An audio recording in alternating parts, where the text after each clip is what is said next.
Here I've got Xiaomi Mi 10T Pro, and let me show you how to locate IMEI and serial number on the following device. So you have two options. The first one is to open your phone dialer and enter a secret code, which is *06#.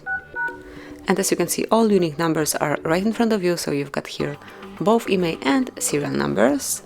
Click on OK to go back, but you can also reach those numbers through the settings. If somehow this code is not working, just open the settings, then find and select About Phone, and here select All Pets. And now, a bit lower, just click on Status, where you will be able to notice everything, both IMEI numbers and also serial number for your device. So this is it, that would be all. Thank you for watching. Please subscribe our channel and leave the thumbs up.